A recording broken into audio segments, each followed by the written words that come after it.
Welcome in. You're watching the Blue Demon channel.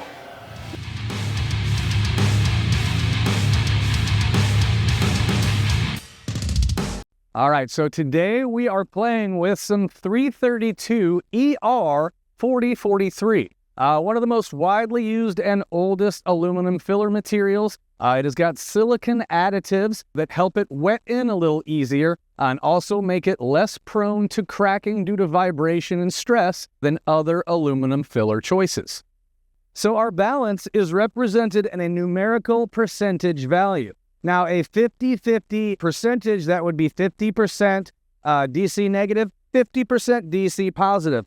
Personally, I like about a 25-75% mix. So that means 75% of the time we're actually generating a weld, 25% of the time we are generating our cleaning action. As long as your material is relatively clean and you have adequate gas coverage, these are some pretty basic settings that should be tried and true. So once we have figured out our ideal DC negative to DC positive percentage blend, we need to figure out our hertz. So our hertz is actually talking about how many times per second that we are switching between that DC negative and DC positive. I personally like something around 120 to 125. If you're used to older Miller machines, that would be between a 60 and 80 hertz settings. The quicker it goes back and forth, the higher we can set those ranges at without destroying our tungsten.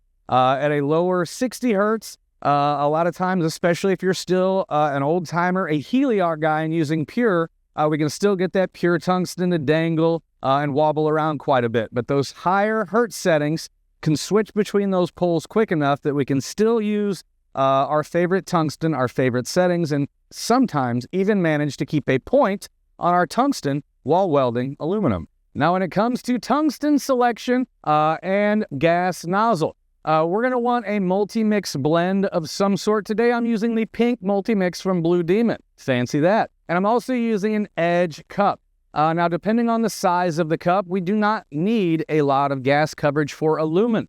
It is non-reactive to the environment, so 7 to 10 CFH in most scenarios will be fine. If you're using a slightly larger cup, make sure you bump that up a little bit. The ways we can notice if we do not have ample gas coverage: if the tip of our tungsten is still turning colors, we either do not have ample gas coverage or a long enough post flow. Remember, when we're welding with aluminum, the DC positive side of that waveform on the AC cycle is extremely heating up our tungsten, so a little extra gas coverage goes a long way.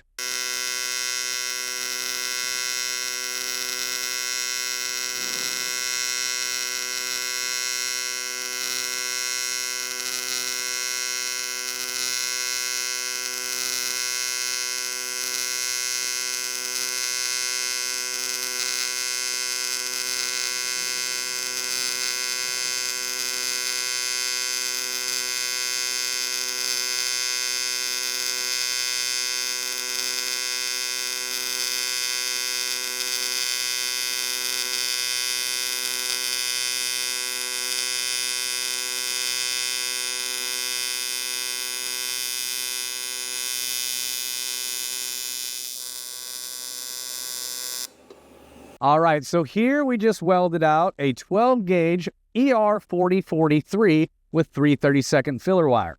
Now you'll notice the white etching along each side of that bead is my cleaning action. If I wanted more of that cleaning action, I could bump that 75-25 number up to 70-30 or 60-40. Each of those increments would add more cleaning action, but unfortunately would round off my tungsten more and more. So every time we change one setting, remember, with aluminum, we're robbing Peter to pay Paul here. So there is always an equal problem for every solution. So just make sure that we're adjusting correctly.